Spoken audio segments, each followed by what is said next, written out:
بسم اللہ الرحمن الرحیم۔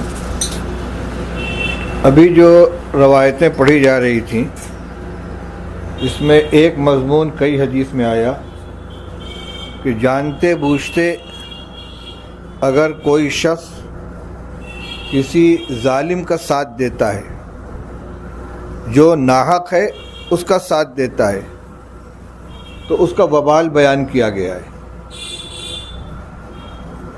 اس کے مختلف اسباب ہوتے ہیں جس کو عصبیت کہتے ہیں، کبھی خاندان کی بنیاد پر، کبھی برادری کی بنیاد پر، کبھی وطن کی بنیاد پر۔ اللہ کا فضل ہے، دارالعلوم اس فتنے سے بہت دنوں سے محفوظ ہے، لیکن شیطان پیچھے لگا رہتا ہے۔ ہماری طالب علمی کے زمانے میں ایک مرتبہ بہار اور یو پی کے طلبہ میں ٹھن گئی تھی، اگرچہ اس کا رخ دوسرا تھا، علمی مقابلہ ہو رہا تھا، مضامین لکھے جا رہے تھے، پرچے آ رہے تھے، لیکن منافست بہت زور کی تھی۔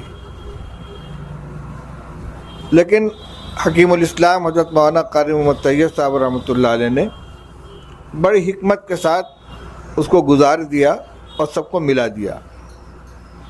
مگر کبھی کبھی ہوتا ہے، اور چھوٹے مدرسوں میں زیادہ ہوتا ہے۔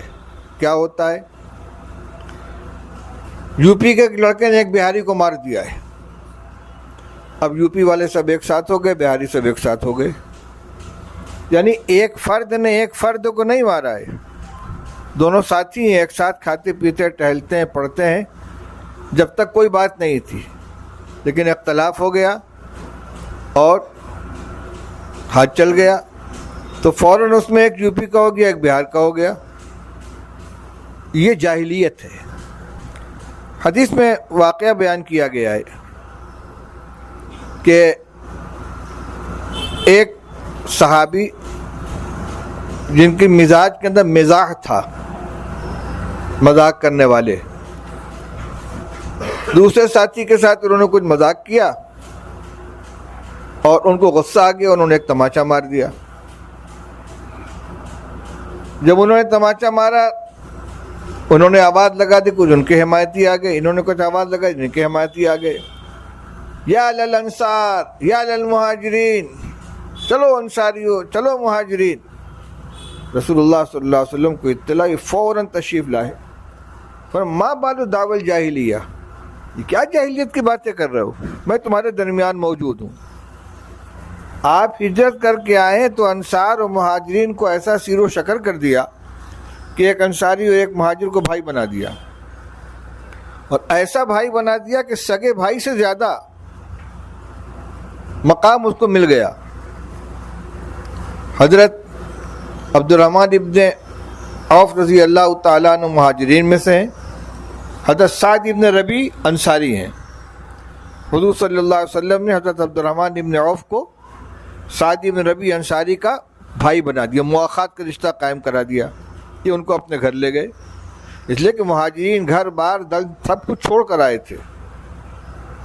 تو سعد ابن ربیع نے ان سے کہا، بھائی، اہل مدینہ جانتے ہیں کہ میں مدینہ والوں میں سب سے زیادہ باغات کا مالک ہوں، میری جتنی جائیداد ہے، جتنے باغات ہیں، ان سب میں آدھا تمہارا آدھا میرا، اور میری 2 بیویاں ہیں، تم ان میں سے جس کے بارے میں کہو میں اس کو طلاق دے دوں، اور عدت گزار کر تم اس سے نکاح کر لو، اس کی عدت گزرے تم نکاح کر لو۔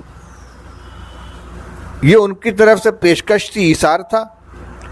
ادھر سے یہ استغنا نے فرمایا، بارک اللہ فی اہلک و مالک، اللہ تمہارے اہل میں بھی برکت عطا فرمائے، تمہارے مال میں بھی برکت عطا فرمائے، مجھے تو مدینے کے بازار کا راستہ بتا دو، میں مکہ میں بھی تجارت کیا کرتا تھا، یہاں بھی تجارت کر لوں گا۔ چنانچہ بازار گئے، کچھ خریدا، کچھ بیچا۔ چند روز کے بعد حضور صلی اللہ علیہ وسلم خدمت میں حاضر ہوئے تو ان کے کپڑے پہ کچھ پیلا پیلا دھبا تھا، جو رنگ عورتیں استعمال کرتی ہیں اس کا رنگ کا دھبا تھا۔ فرمایا، مہیم عبد الرحمن، یہ کیا ہے؟ فرمایا انی تزوج، حضرت نے نکاح کیا ہے۔ فرمایا کس سے نکاح کیا ہے؟ کہ ایک انصاری خاتون سے۔ فرمایا ما سکتا، اس کو تم نے مہر کیا دیا ہے؟ قال نواتا من ذهب، 5 درہم کے ہم وزن سونا دیا ہے۔ اولم ولو بشات، ولیمہ کرو چاہے ایک بکری کیوں نہ ہو۔ تاجر تھے، اللہ نے ہنر دیا تھا، چند روز میں خوشحالی آ گئی۔ میں یہ بتلا رہا ہوں کہ ان حضرات کے درمیان جو کوئی تعلق نہیں، ایک مکے کے رہنے والا ایک مدینہ کے رہنے والا، دونوں کی معاشرت الگ، مزاج الگ، اور بہت کچھ فرق تھا، لیکن اسلام کے رشتے میں پرو جانے کے بعد بالکل ایک جان دو قالب ہو گئے تھے۔ اب جب اس میں سے یہ آواز نکلی یا للانصار یا للمہاجرین، تو رسول اللہ صلی اللہ علیہ وسلم نے فرمایا ما بال دعوی الجاہلی، یہ تو جاہلیت کے زمانے کی بات ہے کہ عصبیت کی بنیاد پر کہ انصاری کو مہاجری نے مار دیا یا مہاجر کو انصاری نے مار دیا، تو اب سب مہاجر ایک ساتھ ہو کے سب انصاری ایک ساتھ ہو جائے، یہ دعویٰ ہو رہا ہے۔ بہاری اور یوپی والے سب ایک ساتھ ہو جائے اور بہاری سب ایک ساتھ ہو جائیں، یہ نہیں دیکھنا ہے کہ زیادتی کس کی ہے، یہ جاہلیت کی چیز ہے۔ اس میں اگر کوئی شخص جانتا ہے کہ میرا ساتھی غلطی پر ہے، چاہے اس کا ہم وطن ہو، چاہے اس کا دوست ہو، اس کا رشتہ دار ہو، اس کو اس کا ساتھ نہیں دینا چاہیے۔ مولانا مظفر حسین صاحب کا قصہ پڑھا ہو، سنایا گیا آپ کو، کاندھلوی، اللہ کے بہت نیک بندے تھے۔ کاندھلا میں ایک زمین کے بارے میں ہندوؤں اور مسلمانوں میں مقدمہ چلا۔ ہندو کہتے تھے کہ ہماری زمین ہے، مسلمان کہتے تھے ہماری زمین ہے، وہ کہتے تھے ہم یہاں مسجد بنائیں گے، وہ کہتے تھے ہم مندر بنائیں گے۔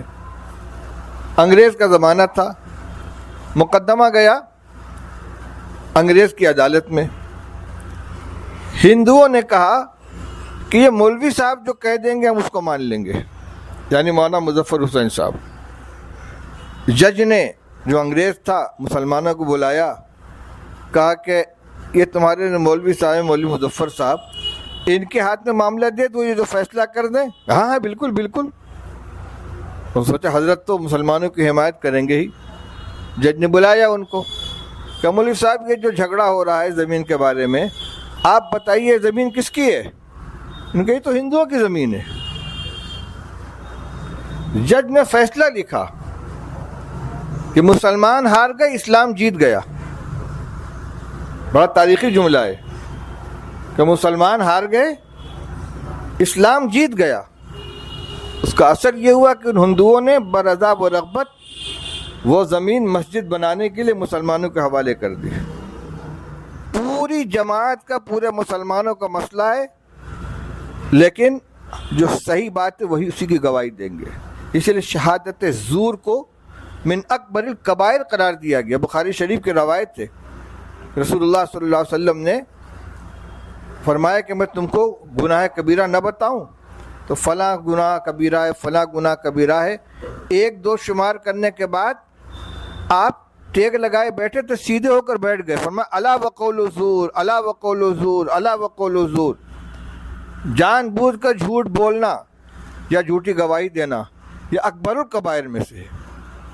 ہمارے ساتھ اس طرح کے معاملات آتے ہیں، یہ ہدایات ہم سب کے لیے ہیں کہ ہم دانستہ طور پر کسی غلط کی حمایت نہ کریں، اپنی عاقبت تباہ نہ کریں۔ ابھی روایت پڑھی، اس کو قیامت کے دن بدترین لوگوں میں وہ شخص ہوگا جو دوسرے کی دنیا بنانے کے لیے اپنی آخرت کو تباہ کرے۔ آج ہی کے لیے نہیں، پوری زندگی کے لیے ہمیں اس کو پلے باندھ لینا چاہیے۔ اللہ تعالیٰ ہمیں اس کی توفیق عطا فرمائے۔